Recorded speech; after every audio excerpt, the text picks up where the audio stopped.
Assalamualaikum warahmatullahi wabarakatuh. Nama saya Dewi Nur Ramadhani, Prodi S1 Akuntansi, kelompok 7 Bali. Saya akan meresum 6 materi pada acara LKMMTD Fakultas Ekonomi dan Bisnis Universitas Ma'arif Hasyim Latif Sidoarjo. Materi pertama adalah analisis kondisi lingkungan atau anakoling. Analisis adalah penyelidikan terhadap suatu peristiwa atau karangan, perbuatan, dan sebagainya untuk mengetahui keadaan yang sebenarnya, sebab musabab, duduk perkara, dan sebagainya. Kondisi yaitu keadaan sesuatu yang secara langsung maupun tidak langsung menyebabkan perubahan. Lingkungan, keadaan di sekeliling dan sekitar kita. Tujuan anakoling yaitu mengidentifikasi faktor penghambat dan pendukung kegiatan, kondisi suatu lingkungan, menentukan prioritas, potensi positif penunjang kegiatan. Selanjutnya yaitu perumusan gagasan awal yang memiliki tujuan menetapkan gagasan awal yang sesuai dengan hasil analisis kondisi lingkungan secara kreatif, efisien, dan berbasis realita. Gagasan awal sendiri memiliki kriteria yang pertama yaitu menarik. Misalnya suatu kegiatan yang sudah tersusun pada suatu organisasi tetapi kegiatan atau cara mempromosikannya kurang menarik, itu juga bisa mengurangi minat masyarakat untuk mengikuti kegiatan. Berikutnya, fasilitas atau dukungan ada. Suatu kegiatan tidak akan berjalan sesuai harapan apabila dalam kegiatan tersebut fasilitas atau pendukungnya tidak ada. Karena itu juga akan mempersulit kegiatan itu sendiri. Yang selanjutnya, penting. Dalam suatu kegiatan itu harus mempunyai tujuan yang penting dan bermanfaat, tidak hanya untuk kepentingan diri sendiri, melainkan untuk masyarakat sekitarnya juga. Yang terakhir, mudah dan murah. Dalam suatu kegiatan, sesuatu yang mudah dan murah itu juga bisa menarik minat, apalagi melibatkan banyak masyarakat yang sudah jelas berbeda latar belakang dan perekonomiannya. Materi kedua yaitu rencana kerja dan kepanitiaan. Mengapa menyusun rencana kerja?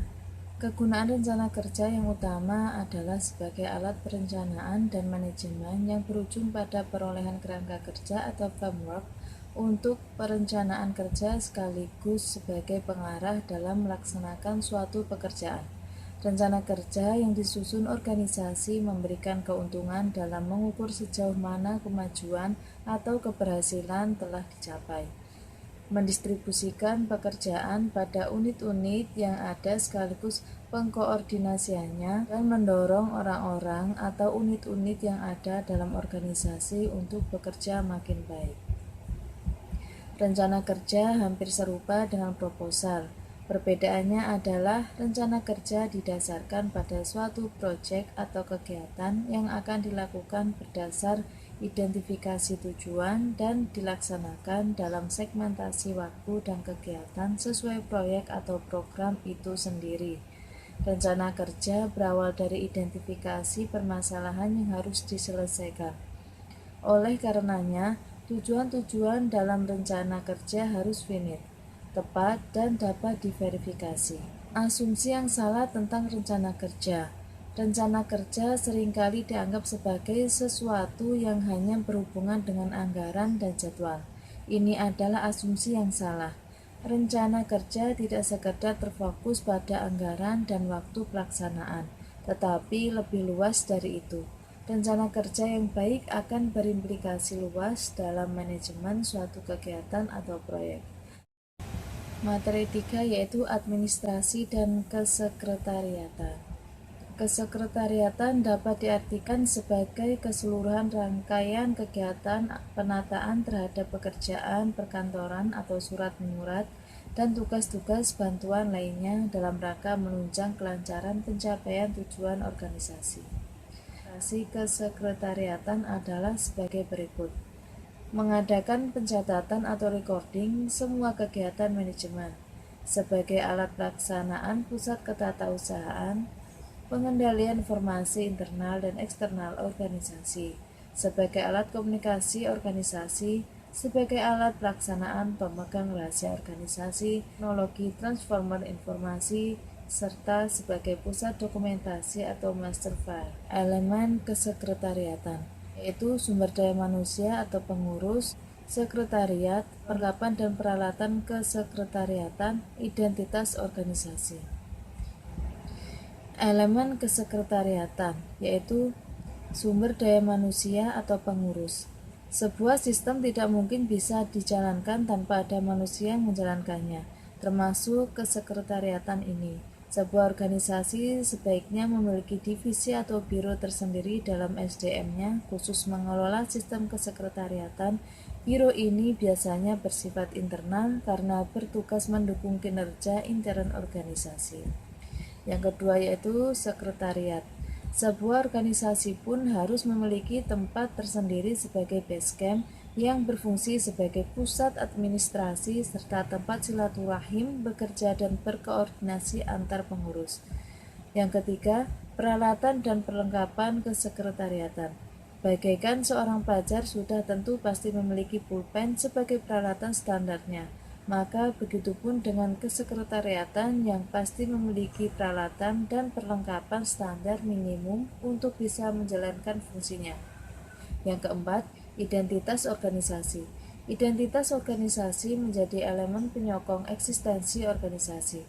Identitas organisasi merupakan tanda pengenal dasar atau ciri khusus dari suatu organisasi yang membedakannya dari organisasi lain. Biasanya identitas organisasi direalisasikan dan divisualisasikan dengan sebuah logo atau lambang organisasi, papan nama, bendera, stempel, dan lain-lain. Administrasi keuangan. Definisi administrasi keuangan merupakan suatu proses untuk mencatat, menggolongkan, meringkas, melaporkan, dan menganalisis data keuangan dari suatu organisasi atau perusahaan. Administrasi keuangan, pencatatan di bidang keuangan untuk menyajikan laporan keuangan suatu organisasi. Anggaran yaitu rencana pemasukan dan pengeluaran keuangan yang dibuat dalam jangka waktu tertentu. Mengapa diperlukan administrasi keuangan? Agar dapat diketahui siklus keuangan dalam suatu kegiatan atau organisasi, agar mudah mengontrol kebutuhan kegiatan atau organisasi yang berkaitan dengan dana, dan agar dapat dipertanggungjawabkan ke lembaga. Prinsip-prinsip administrasi keuangan yaitu arahnya jelas, sederhana, mudah dimengerti, dilakukan secara bertahap, dilakukan secara kontinu. Materi keempat yaitu menurut Mr. Jones, motivasi adalah sesuatu cara yang berkaitan dengan bagaimana perilaku seseorang dapat digairahkan, dipelihara, diarahkan, dan bila mungkin dihentikan. Definisi lain mengatakan bahwa motivasi adalah keadaan yang ada dalam diri seseorang yang dapat mendorong keinginan mereka untuk melakukan kegiatan atau perilaku tertentu guna mencapai suatu tujuan yang dicita-citakan. Motivasi sangat diperlukan bagi seseorang karena seseorang mau bertindak kalau ada faktor pendorongnya. Faktor pendorong tersebut ada yang menyebut dengan istilah 1. Keinginan, 2. Dorongan, 3. Desakan, 4. Kebutuhan, maupun 5. Motivasi atau rangsangan. Perilaku manusia bukan motivasi, tetapi hanya sekedar cerminan yang paling sederhana dari ada atau tidaknya motivasi di dalam dirinya. Motivasi secara umum bersifat individual, sehingga masing-masing orang kondisinya saling berbeda-beda. Assalamualaikum warahmatullahi wabarakatuh. Nama saya Dewi Nur Romadhoni, Prodi S1 Akuntansi, kelompok 7 Bali. Saya akan meresum 6 materi pada acara LKMMTD Fakultas Ekonomi dan Bisnis Universitas Ma'arif Hasyim Latif Sidoarjo. Materi pertama yaitu anakoli. Uncalling adalah penyelidikan terhadap sesuatu peristiwa atau karangan.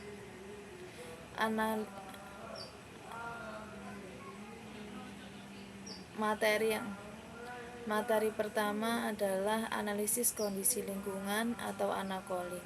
Analisis adalah penyelidikan terhadap suatu peristiwa atau karangan, perbuatan, dan sebagainya untuk mengetahui keadaan yang sebenarnya, sebab musabab, duduk perkara, dan sebagainya. Kondisi yaitu keadaan sesuatu yang secara langsung maupun tidak langsung menyebabkan perubahan. Lingkungan, keadaan di sekeliling dan sekitar kita. Tujuan uncalling yaitu mengidentifikasi faktor penghambat dan pendukung kegiatan, kondisi suatu lingkungan, menentukan prioritas, potensi positif penunjang kegiatan. Kita juga harus mengetahui materi kelima yaitu pengembangan program kerja mencakup teknik penyusunan usulan kegiatan, 2. Penyempurnaan usulan kegiatan.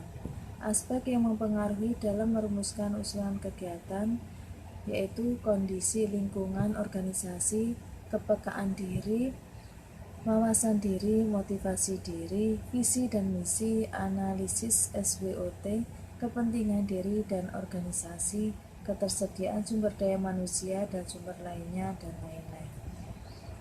Teknik penyusunan usulan kegiatan yakni buat matrik program kerja selama 1 periode kepengurusan, berikan kesempatan masing-masing bidang atau SEI merancang usulan kegiatan selama 1 periode, ranokan usulan kegiatan dari masing-masing bidang, usahakan usulan kegiatan tidak terlalu banyak namun juga tidak terlalu sedikit, pertimbangkan dengan SWOT, isilah berdasarkan prioritas bidang yang ada, isilah berdasarkan kebutuhan bukan keinginan, buat yang realistis berdasarkan pertimbangan dan aspek lainnya di atas. SWOT dapat diartikan sebagai analisis kekuatan, kelemahan, peluang, dan ancaman yang digunakan untuk mengevaluasi perusahaan dan mengembangkan perencanaan strategis. Materi keenam yaitu optimalisasi kegiatan mahasiswa dalam pengembangan soft skill, kemampuan komunikasi, karakteristik seseorang, kecerdasan sosial yang melekat,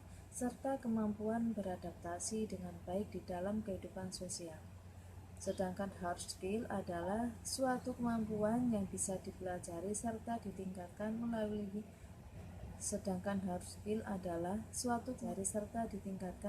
latihan, pengulangan, dan pendidikan. Cukup sekian dari saya. Wassalamualaikum warahmatullahi wabarakatuh.